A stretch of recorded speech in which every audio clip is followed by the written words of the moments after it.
Salve galera do Diário de São Paulo, Marauê Carneiro por aqui, quarto episódio do Diodon TV, todas as segundas-feiras às 19 horas no canal de YouTube do Diário de São Paulo, hein? Hoje com um convidado mais do que especial, posso chamar de amigo, um cara que eu conheço de longa data, casado com uma amiga minha, Renatinha. O convidado de hoje é o Pedro Boésio. Muito bem-vindo, Pedro. Como é que você tá, meu querido? Pô, um prazer estar aqui com vocês. Tô ótimo, melhor agora aqui com você. Gostei do nome do podcast, Diodon. Diodon. Tem muito a ver com o nosso dia a dia, com a minha história, então, pô, achei muito bacana aqui. Cara, você acredita que esse domínio estava livre? Eu estava dando uma fritada no final do ano passado, porque como eu estava falando, eu abri essa empresa de intermediação, né, de investimentos, e eu falei, cara, aí eu coloquei no registro BR, estava diodon.com.br livre. Fui lá e falei, não, ele estava livre, agora ele é meu. E aí Aí você fez um new deal done, né? O domínio agora é meu, deal done. Diodon, aí a gente criou o Diodon TV, porque como nada mais é do que uma plataforma de conexão. Sim. Então a gente está recebendo personalidades como você, conhecendo histórias empreendedoras de sucesso.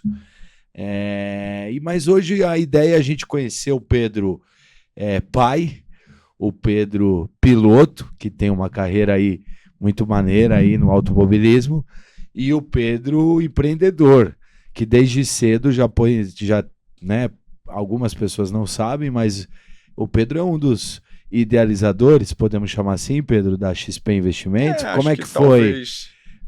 Vamos começar pela sua formação e trajetória profissional. Não, legal, cara. Pô, a gente olha para trás hoje e fala, caraca, quanta coisa, né? Jamais imaginaria. Acho que empresário é isso, né? Sonha grande, empreendedor, tem uma visão positiva e otimista sempre, né? O empreendedor ele tem que ser otimista. Mas eu acho que quando você olha para trás e deu certo, você fala assim, pô, eu era otimista, mas... Não imaginava que ia acho que nem tanto, né? Então acho que, tem uma felicidade. E não é questão financeira, nada disso. É mais de realização mesmo, de, poxa, olhar para trás e falar assim, pô, construí uma coisa bacana, né? Assim, fiz uma coisa... E jovem, coisa legal, né, cara? Jovem. Então, como assim, é que foi essa história? Só voltando, né? Poxa, o pessoal fala, pô, Pedro, mas você é da onde, né? Com esse sotaque, torcedor do Palmeiras, você é paulista, mas com esse sotaque de carioca. Você é do Sul. Enfim, na verdade, eu nasci em Curitiba. Curitibano, né? Eu estudei. Curitibano. E nasci em Curitiba, mas com 1 ano de idade eu já fui morar em Brasília. O meu avô foi um dos pioneiros lá, dos candangos, né? Do Distrito Federal e tal. E incentivou minha mãe com meu pai e eles foram jovens, eu tinha 1 ano, meu irmão ainda não era nascido, já nasceu em Brasília, e morei lá até os 15 anos. E depois a gente se mudou para o Rio, meus pais se separaram, a minha tia empreendia no Rio de Janeiro, tinha um restaurante que começou pequenininho, depois ficou um pouquinho maior, e depois teve a segunda filial, a terceira, uma fábrica e tal, chamado Doce Delícia. Começou na Aníbal ali, 1 quarteirão da praia, no Rio. Fazia saladinhas Monte Seu Prato, que foi lá atrás, o primórdio desse negócio. E deu certo. E ela convidou minha mãe para ir para o Rio de Janeiro. A gente foi, mudei para o Rio aos 15 anos. Terminei a escola lá, me formei. Você é administrador de empresa? Sou. E até essa história é curiosa, né? Como as coisas, a vida vai... O passo que você dá, às vezes você não... E, se você lá atrás, eu vou contextualizar, mas se você lá atrás virasse para a esquerda ou para a direita, possivelmente o que veio a ser a minha história de trabalho, de negócio, não seria.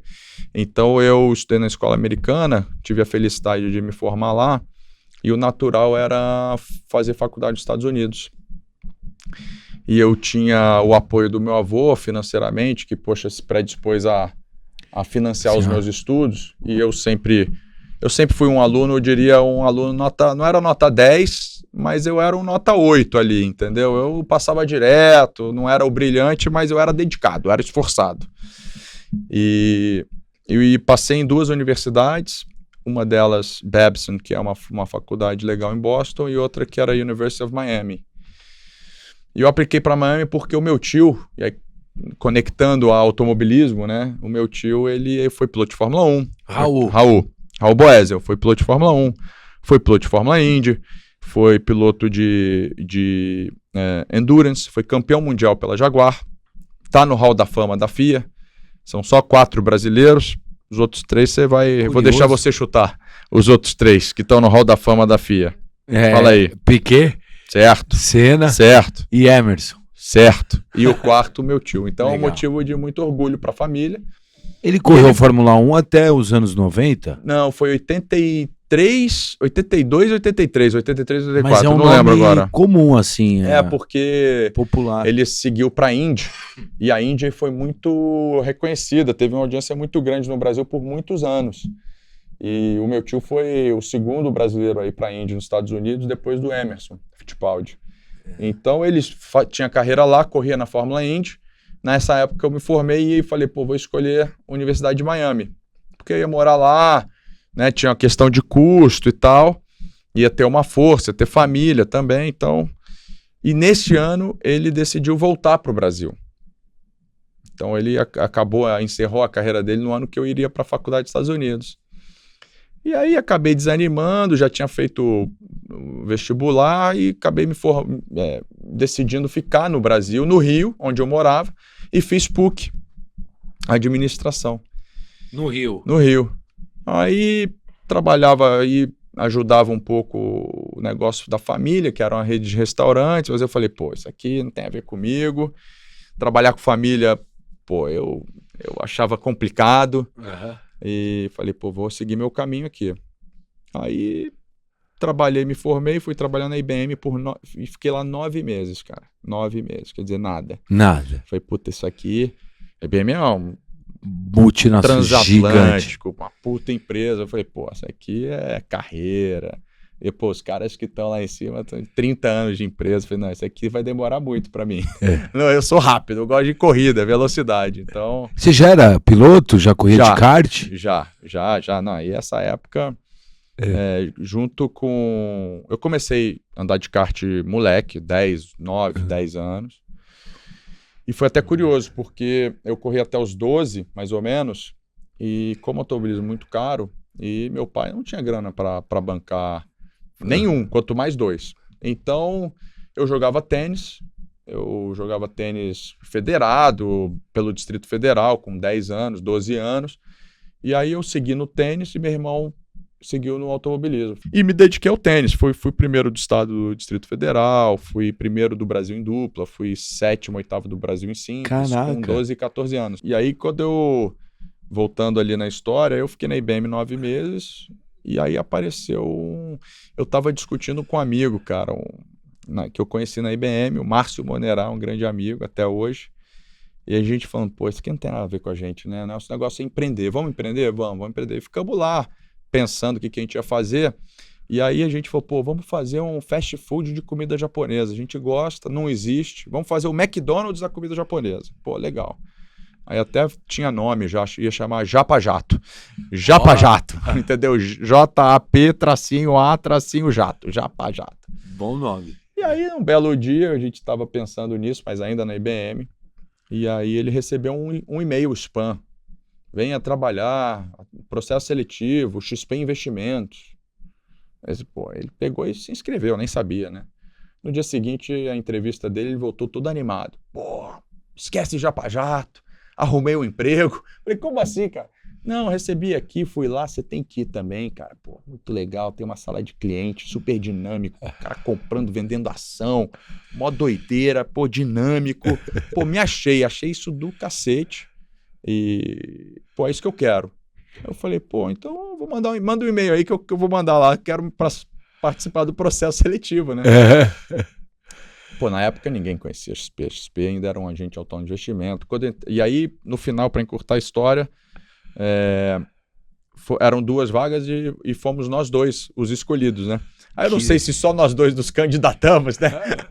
Ou se a gente passou mesmo no processo, mas quando eu entrei na empresa, 2006, 2007, éramos 20 pessoas, né? Então, e aí a partir daí foi uma jornada e tanto, onde eu entrei em 2006, agente autônomo de investimento, ainda não era nem corretora, e aí segui até agora, 1 ano e meio atrás, quando eu saí da empresa, diretamente, mas continuo indiretamente, mas Continua. depois eu explico. Boa, legal demais. E a carreira de piloto, como é que foi? Quando que teve o início, assim, pró mesmo? Cara, assim, o início se deu muito essa inspiração, né, Do seu do meu tio. tio. Então, imagina, moleque com 7, 8, 9, 10 anos, Fórmula Indy, poxa, passava canal aberto, época, pô, gloriosa de automobilismo, de TV aberta. Não existia praticamente, TV a cabo era muito restrito, pequeno, não existiam esses nichos, né? Então era TV aberta, aí passava na Band ou depois SBT, entendeu? Então todo mundo parava domingo para assistir. E meu tio, poxa, sempre foi um grande piloto, bons resultados, estava sempre na mídia. Ele Então, participou da sua construção como piloto? eu acho que diretamente não, porque estava nos Estados Unidos e tal, às vezes ele ligava, O sobrenome dá um peso, queria né? saber, mandava macacão, mandava luva, sabe? Dessa forma. Mas, então a gente nasceu dessa paixão, dessa inspiração de ter alguém na família, pô, esse cara aqui é meu ídolo, então, cara, eu quero ser igual a ele. Sim. E aí, pô, pai, quero ir no kart e tal, não, vamos lá. E meu pai sempre foi um grande... sempre um grande entusiasta, incentivador máximo. Eu brinco, né, que ele gosta de corrida mais do que eu, meu irmão e meu tio junto, né? Ele nunca correu. Acompanhou nunca correu. A vida inteira. Eu, meu irmão, sempre foi muito... Seu irmão é piloto também? Foi agora piloto? Não é mais. Mas foi... Pô, até foi vice-campeão sul-americano de Fórmula 3, teve uma carreira legal, teve alguns títulos e tal. Mas aí a gente começou no kart, aí eu tive esse lance de stop por um bom tempo e voltei com 17 anos. E aí voltei e falei, pô, vou andar de Stock Car. Esquece a carreira internacional, vou focar aqui na carreira nacional, porque grana, investimento de automobilismo é um esporte muito caro. Eu não tinha grana nenhuma, pô, meu pai também não tinha capacidade de apoiar. Eu falei, bom, vou ficar no Brasil e vou correr atrás eu mesmo dos meus patrocínios, pô, vou criar as condições para eu correr, para eu exercer essa profissão, né? Até então eu tinha 17 anos, eu ainda não tinha me formado, ainda não tinha XP, não tinha nada. Eu falei, pô, quero ser profissional. E foi isso, cara. Aí entrei na categoria de base da Stock Car, que era Stock Júnior. Tava bem enferrujado, arrumei uns patrocínios, fiz uma permutinha com a academia lá no Rio, me deram lá X matrículas lá, eu vendi para os meus amigos, aí eu fazia qualquer coisa para conseguir o seu sonho de correr. Conseguir a grana para viabilizar, o sonho, né? E aí fui, cara. Aí no primeiro ano não foi muito bom. Segundo ano já fui vice-campeão brasileiro de Stock Júnior. Perdi o título na última prova. Foi até, pô, super curioso essa história, mas enfim. E ganhei acho que 3 provas do campeonato. A gente chegou na última etapa em Interlagos, eram 12 provas.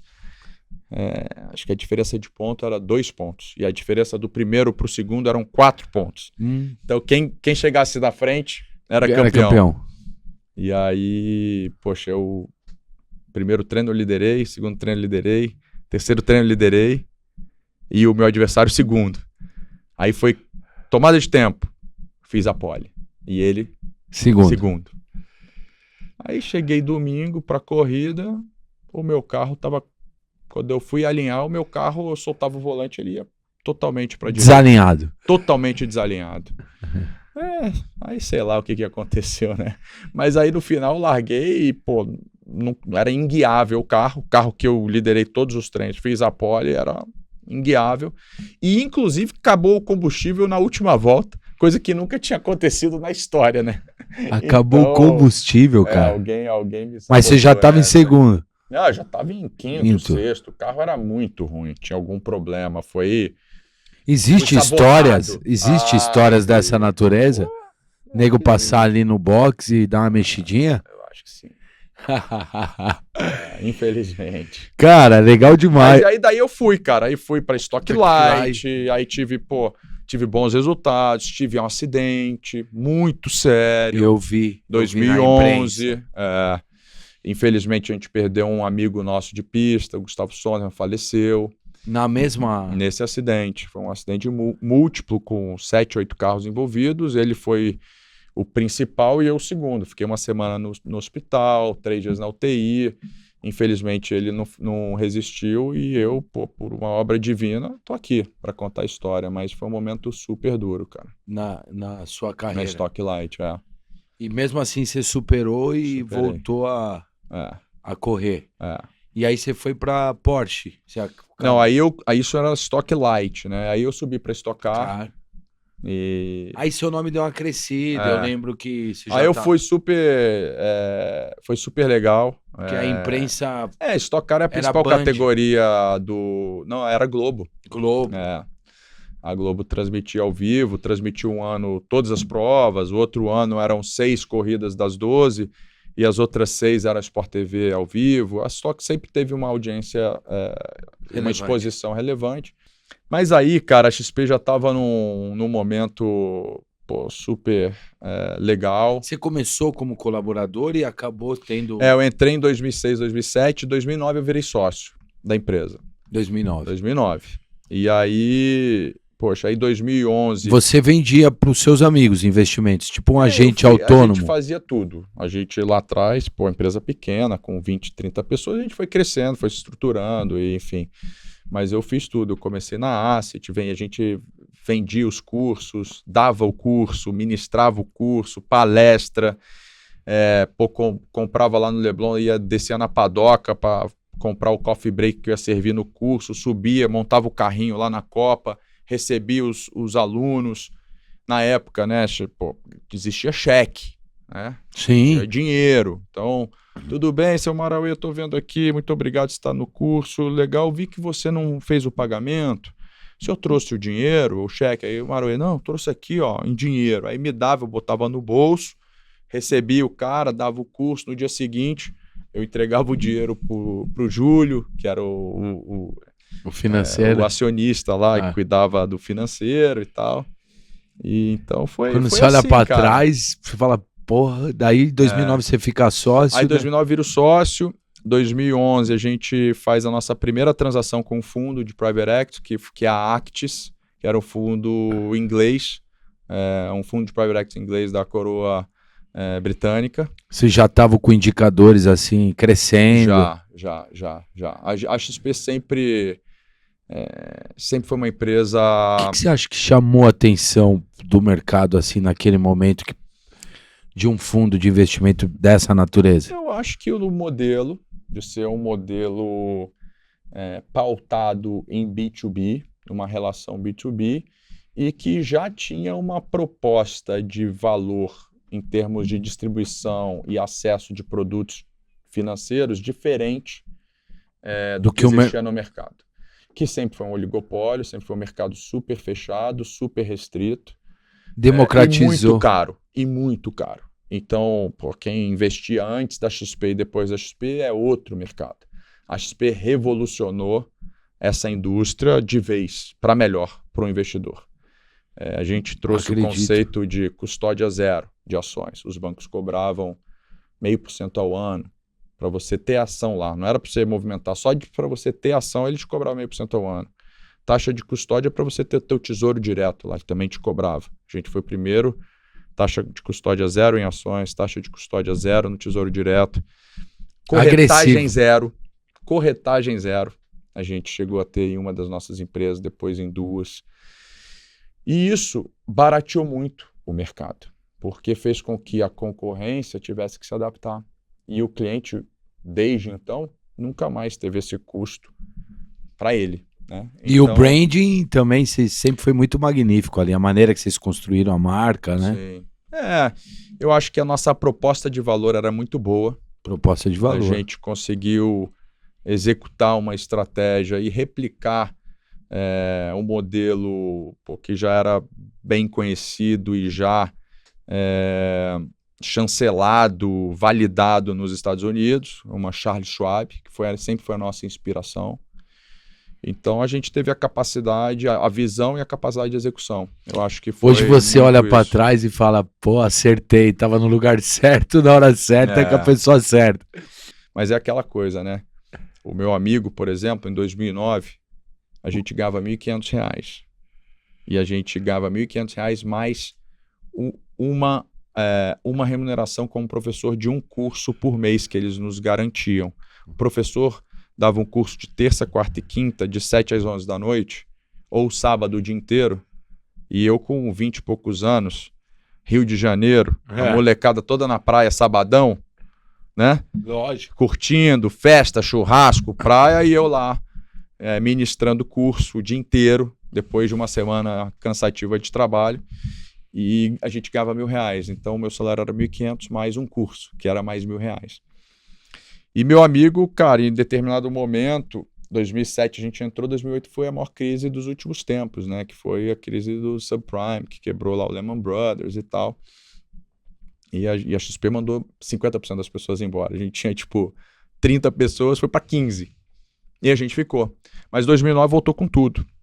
E aí, as corretoras brasileiras começaram com muito fluxo, muita corretagem, e, vamos crescer, Brasil a bola da vez e tal, vamos contratar. E fizeram uma proposta para ele ganhar, R$7.000 na época. A gente ganhava R$2.500. E ele balançou muito com isso. Apetitoso. E aí ele falou comigo, eu falei, cara, eu acho que, estamos bem aqui, né? Estamos crescendo, a empresa, tá crescendo. Mas fala lá com o nosso chefe, que é um grande amigo meu, o Eduardo Glitz, hoje. Aí fala com ele lá, porque pensei eu, né? Vai negociar, vai melhorar o salário dele, pelo menos um pouquinho. E eu vou junto, né? Porque somos só nós dois. Mas no final, cara, a XP não aumentou, não igualou. Não lembro como muito a história, mas o fato é que ele foi embora. Ele aceitou outra proposta, né? E essa corretora nem existe mais, foi... Então, assim, eu acho que tá no lugar certo, na hora certa, mas também ter visão de longo prazo e muita resiliência e capacidade, cara, porque muita gente entrou lá atrás e não maximizou da mesma forma que eu consegui, né? Porque isso é longo prazo, cara. Não existe milagre de curto prazo. Ninguém dá certo em 1, 2 anos, entendeu? Isso aí não existe. Não existe, entendeu? né? Não existe. Se existe, isso é muito bom. Em 1 trilhão, assim. Receita do sucesso é você ter uma boa proposta de valor para o teu cliente, mais do mesmo melhor. Então, fazer mais do mesmo melhor. Porque muita gente começa e quer reinventar a roda, quer fazer coisa diferente, nova. Cara, teu cliente está satisfeito, você tem uma boa proposta de valor, melhora esse processo. Olha que dica aí para os empreendedores de plantão, hein? Vai melhorando esse processo. E longo prazo, cara. Longo prazo que te traz valor, que gera valor, entendeu? Então, hoje a galera é tão ansiosa, acho que vai dar resultado amanhã. Só para você ter ideia, 2011, eu virei sócio em 2009. 2011 a gente fez o nosso primeiro deal com a Actis, que foi uma operação que avaliou a XP em R$500 milhões e ela comprou 20% numa operação primária. Ela aportou R$100 milhões no caixa da companhia. A gente não recebeu R$1. Foi tudo para crescimento da empresa. 2013, a General Atlantic, que é sócia da XP até hoje, 11 anos depois, aportou acho que 500 milhões de reais. Não lembro exatamente o número, mas o valuation eu lembro bem, era 1,2 bi de real. Então, 2 anos depois, a gente já valia 1,2 bi. Teve gente que saiu lá em 2011, a 500 milhões.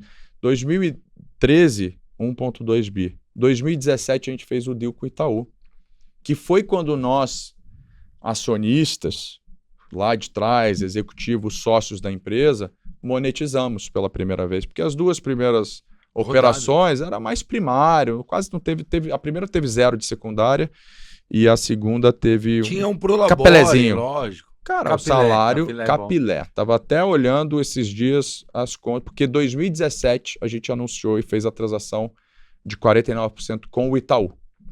49 para eles. 49%. A gente vendeu 49% para eles. A gente ficou com o a controle. diferença. Com o controle sempre foi nosso. Certo. E nesse deal, então foi, recapitulando, 500 milhões no primeiro deal com Actis, 1,3 bi com o dia em 2013. Itaú já foi 12 bi de valuation. Certo? 2017. E foi quando nós, sócios, cada um na sua magnitude, monetizamos, né? E virou realidade. Então, aquele projeto, eu já tinha 10 anos de empresa. Aquele projeto de 2006, 2007, levou 10 anos para monetizar, de certa forma. Eu estava olhando esses dias com um sócio nosso, nossos investimentos, olhando performance e tal, que é o que eu faço hoje. Eu falei, pô, cara, olha isso. 2017, olha quanto a gente tinha na conta. Tinha nada. Nada. Era só... E aí você... remuneração, bônus, aí você ganhava um pouquinho mais, você vivia um pouquinho mais, você melhorava um pouco a tua qualidade de vida, mas não sobrava, não tinha patrimônio. Né? Sim. E isso foi gerado com o Equity Value Itaú, 2017, que foi esse deal de 12 bi, e 2019 tive a felicidade de ainda ser sócio da empresa e participar, tocar o sininho lá na Nasdaq, nos Estados Unidos, onde a gente fez a abertura de capital, e aí já foi a 68 bi de valuation. Então veja o poder do longo prazo e, obviamente, acompanhado isso foi de em resultado. Em 2019? 19. E aí você... Então de 2013, de 1,2 bi para 2019, 6 anos, a 68 bi, olha a geração de valor que teve o tempo. Que história legal, velho. E aí a ação subiu 28% no dia. Então, a XP chegou a valer 140 bi de real, né?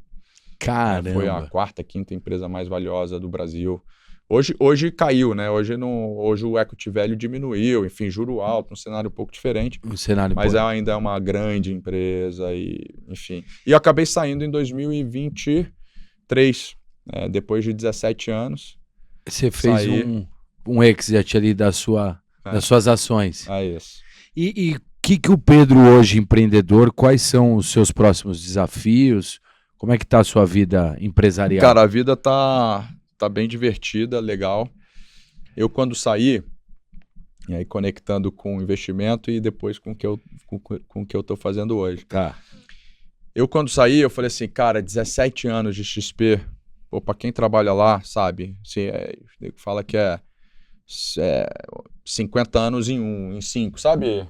Uma coisa assim, muito intenso. A cultura da empresa sempre foi. Então, pô, eu trabalhava demais lá, cara, 12, 15 horas por dia, mas com um estresse muito grande, uma responsabilidade muito grande, porque a essência do nosso negócio é um negócio de muita responsabilidade. Você trabalhar com patrimônio de terceiros que, pô, juntaram, cada um com a sua história, com o seu suor, e você ser responsável por isso, é uma responsabilidade, um estresse importante. Sim. Né? Então, e aí quando eu saí 17 anos depois da empresa, eu falei, pô, cara, eu mereço, eu vou tirar um ano sabático. Essa era a minha ideia inicial. E eu virei investidor de 2 garotos do automobilismo, que são 2 garotos maravilhosos. São os irmãos Fittipaldi, o Enzo Fittipaldi e o Pietro Fittipaldi. Ah, é? É a sua atividade empresarial atual? Não, eu ajudo eles, eu sou investidor deles. Você criou a XP Sports também? A XP Sports eu criei lá em 2011 com o Parreira. Ah, é? Eu trouxe o Parreira, criei a XP Sports, identifiquei a necessidade, tinha um posicionamento. Ela e aí eu falei, pô, Guilherme, esse viés? Existe. Ela foi incorporada durante um tempo dentro da operação que eu fui tocar, que é a operação B2C de clientes da XP, que a gente montou. Eu liderei isso, a gente criou essa área na empresa em 2015, quando a gente transfere a sede do Rio para São Paulo. E eu venho com esse mandato de montar a nossa operação B2C. E aí, 2 anos depois, a gente está captando 1 bi por mês, já estava com 70 pessoas no time, aí a gente compra a Rico, aí eu viro CEO da Rico, fiquei lá como CEO da Rico. A Rico que está aí no mercado, do Thiago? Isso. Aí a gente comprou a Rico, né? E na verdade quem trouxe o Thiago fui eu e o Fernando Vasconcelos, porque a gente era da XP, nós éramos sócios.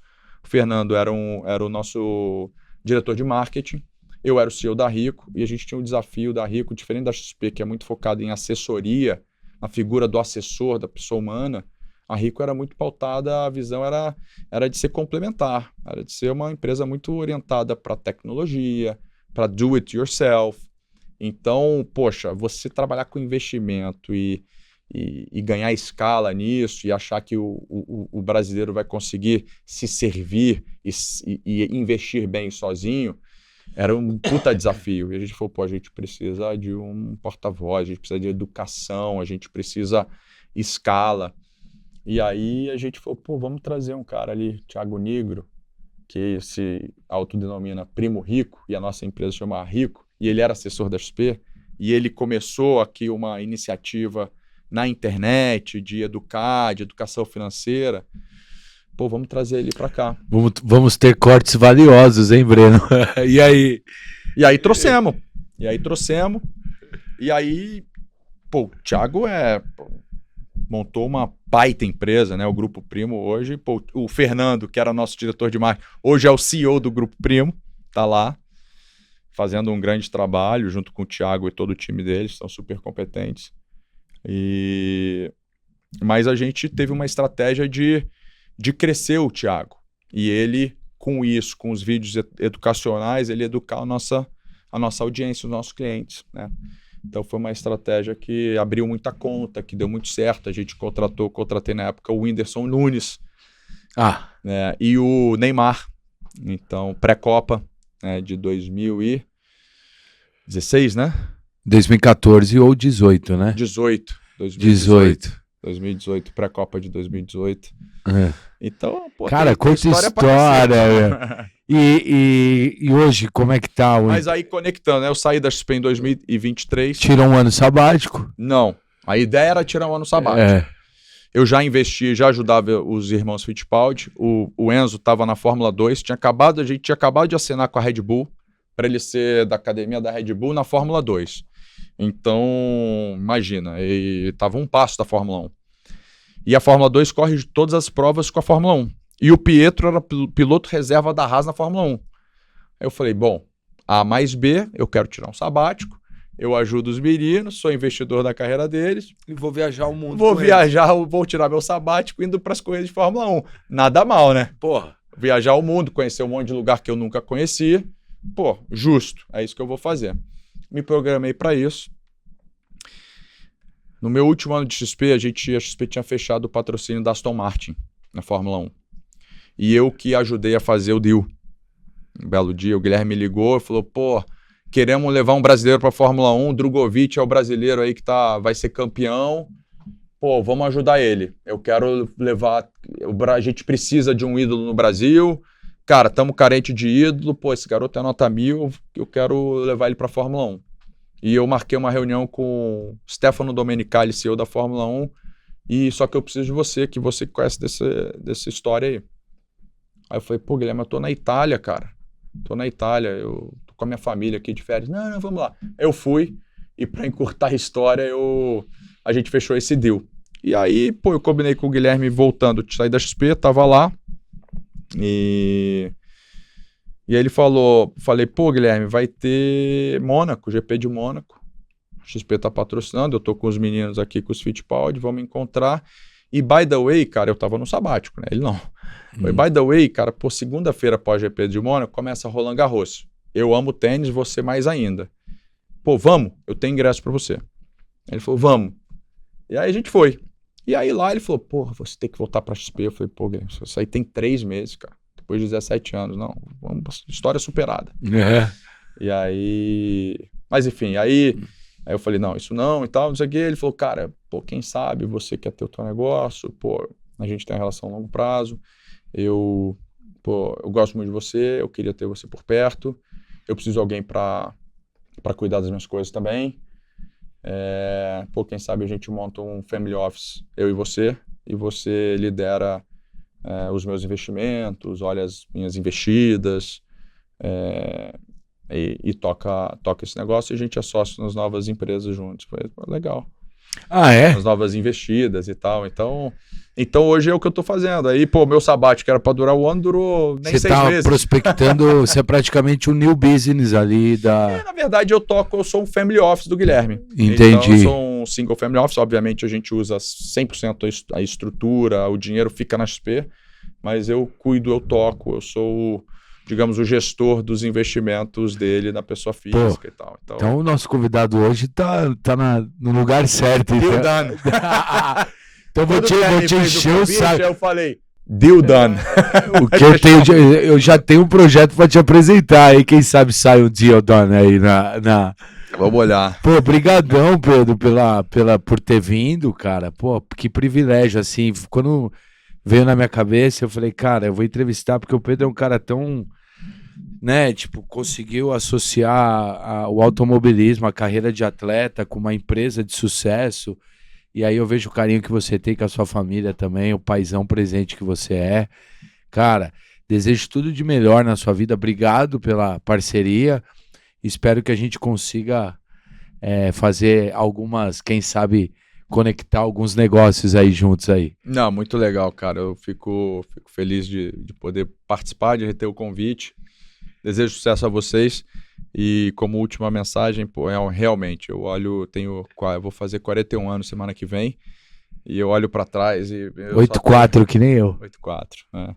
E eu só tenho motivo pra agradecer, né? Assim, pô, ter gratidão, acho que também, do que você tem, do que você construiu, e ter alegria, cara, alegria de viver, de fazer as coisas, de viver, de se dedicar à família, às filhas, que eu amo tanto, a mulher, a esposa, a família, aos negócios. Eu acho que, cara, o equilíbrio e o bom senso é a chave de tudo, sabe? E fazer o bem, fazer a coisa certa, sempre. Por mais longo e muita gente, às vezes, quer tomar uma direção mais curta, que nem sempre é o certo. E eu não tô falando certo de ético ou não ético, assim, sabe? Assim, pô, a decisão certa é essa, que não vamos... Então, fazer o certo, eu acho que sempre foi uma coisa que eu escutei do meu avô, que sempre foi uma pessoa que eu me inspirei. Pô, nunca faça a coisa errada, sempre faça a coisa certa. Porque... Uma hora você colhe. É isso. Fazer o certo não dá errado, entendeu? Então, assim, opte sempre por fazer o bem, fazer o certo. E é isso que eu tenho aqui como mensagem, como lema, que, pô, eu acho que é o que funciona. Então é isso. Obrigado Bela história. pelo convite. Pô, foi um programaço. Então, galera do Diário aí, segunda-feira, 19h30, sempre aqui no nosso canal, um convidado, uma personalidade aí brasileira para trazer as suas histórias. Valeu? Valeu, Pedro. Abraço. Valeu. Tchau.